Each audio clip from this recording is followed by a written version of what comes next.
vez fincará nesse susto de nos tornarmos adultos, levando tudo a sério, edificando certezas, alimentando cabeças. A primeira diretoria teve como presidente uma mulher, né? Isso já foi um fato em si, já um fato muito forte, muito marcante. Ao longo desses 30 anos, é importante dizer que é uma caminhada, né? Esses 30 anos foram 30 anos de caminhada cumulativa, né? De luta dos pós-graduandos e tendo à frente a diretoria da NPG, né? Acredito que a NPG chega aos 30 anos como uma entidade consolidada no cenário acadêmico e científico brasileiro, uma entidade que tem o respeito, que tem a confiança dos pós-graduandos. O fato da gente conseguir, na minha gestão, cadeira permanente no Conselho Superior da CAPES para discutir as políticas públicas para pós-graduação, acho que foi uma coisa importantíssima. Eu entrei no movimento dos pós-graduandos através da PUC São Paulo, a APG PUC São Paulo, em 92, 93 eu participei do congresso e fui eleito presidente da NPG. Então eu tive a oportunidade de ser presidente na quarta gestão e isso foi extremamente importante para mim como pessoa engajada na luta pela universidade pública, mas também engajada quando nós, naquele momento, atuamos pela Constituição, pela nossa Bolsa, porque a Bolsa era muito baixa em 86, 87, e nós conseguimos ter uma vinculação da Bolsa de mestrado e doutorado aos salários dos docentes das universidades federais. Então foi a primeira grande conquista. Porque a gente realmente tinha uma dedicação integral a isso. Era a minha grande missão de vida. A gente entendeu que o movimento estudantil da pós-graduação ele tinha que ter um presidente.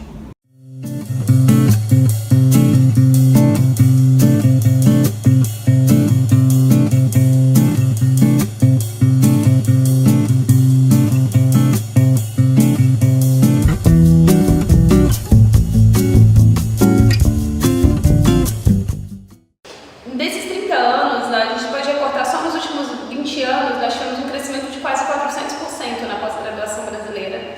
Uma pós-graduação que não está mais só no Sul e no Sudeste, que tem se entranhado pelo Brasil afora, mas que precisa se entranhar mais, né? A gente faz sempre aqui na NPG o debate de combate às assimetrias regionais. A gente tem um país grande, um país que é um continente e que precisa de gente desenvolvendo pesquisa, ciência, tecnologia, inovação em todas as regiões do nosso país, gente capacitada para responder os dilemas de cada região do nosso país, para ter soluções genuínas para cada dilema desse.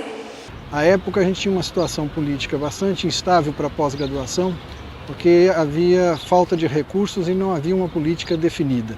Nós tínhamos como bandeira fortalecer o movimento nacional dos pós-graduandos, principalmente levá-los para as regiões Norte, Nordeste e Centro-Oeste, né? Retomar alguns contatos no Sul.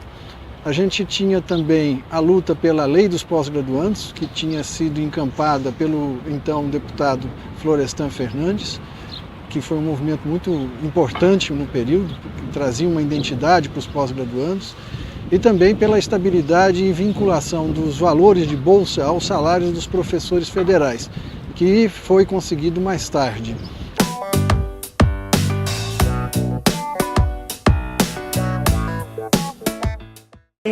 Foi o ano que eu entrei na Escola Paulista de Medicina e imediatamente eu entrei na APG, porque eu já vinha do movimento estudantil na USP, e nós nos engajamos também na estruturação, na implementação da própria ANPG. Eu fui reeleito e aí o Rosa saiu e eu fiquei como único presidente. E o primeiro presidente da história da ANPG. Porque antes era coordenador geral, essa concepção era coordenador geral. E a gente mudou nessa lógica da minha gestão, da minha proposta, para a gente criar então o presidente da ANPG. Que eu acho que realmente faz todo sentido. E até hoje fica essa nomenclatura. eu acho que foi uma contribuição importante porque passou a identificar como realmente uma liderança do movimento estudantil, da pós-graduação. A nossa pós-graduação é muito nova, o nosso Ministério da Ciência e Tecnologia é muito novo, as nossas agências de fomento são jovens ainda se comparado com outros lugares do mundo e temos um desafio muito grande, um desafio de fazer muita coisa, um desafio até de pensar como se fazer ciência no nosso Brasil, um desafio de apresentar uma agenda para a ciência brasileira, né? De fato a gente definir quais são as prioridades da ciência brasileira, qual é a contribuição que a ciência brasileira pode dar para o nosso povo, que impacto que a gente quer causar na vida das pessoas, e impacto de uma maneira muito mais efetiva.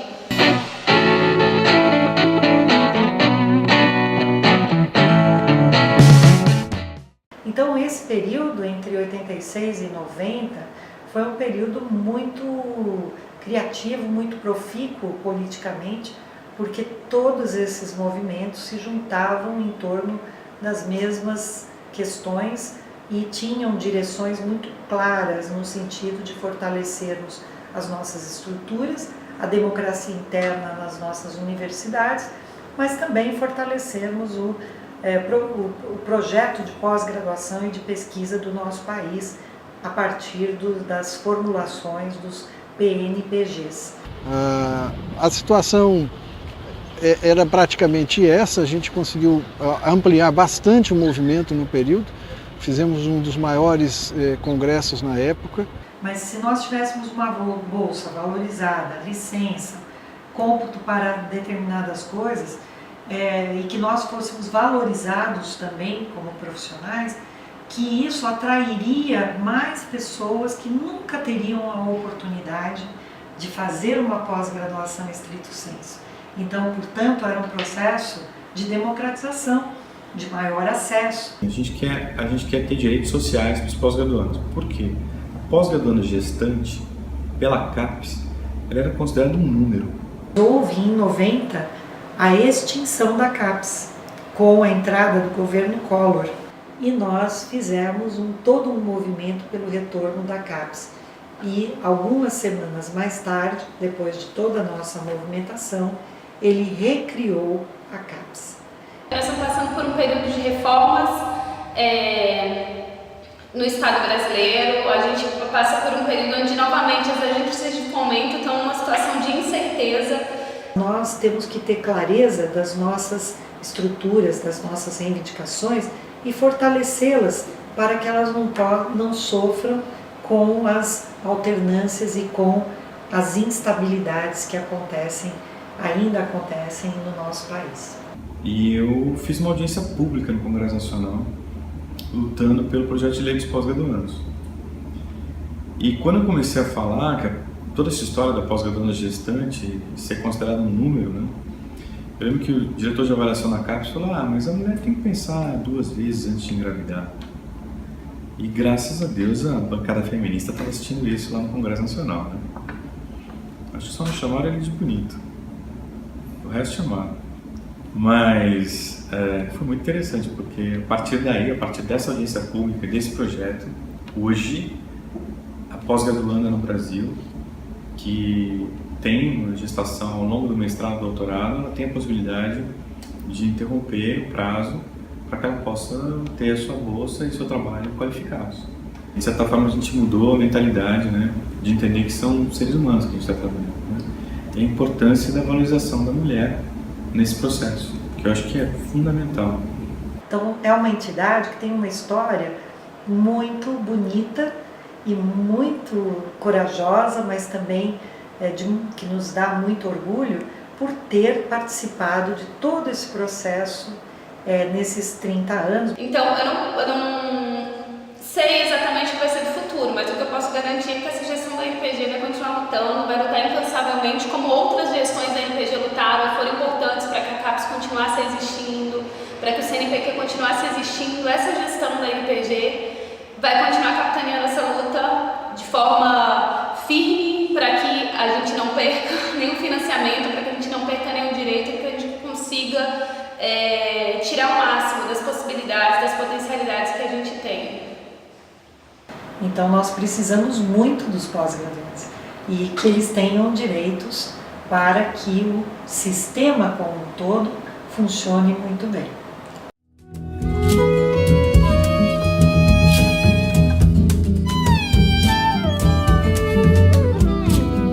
Nada nos privará de um futuro onde estaremos seguros e ficaremos tão velhos quanto legais de cabeça. E nessa história a tristeza será a memória num muro que ruirá no segundo em que o amor se abrir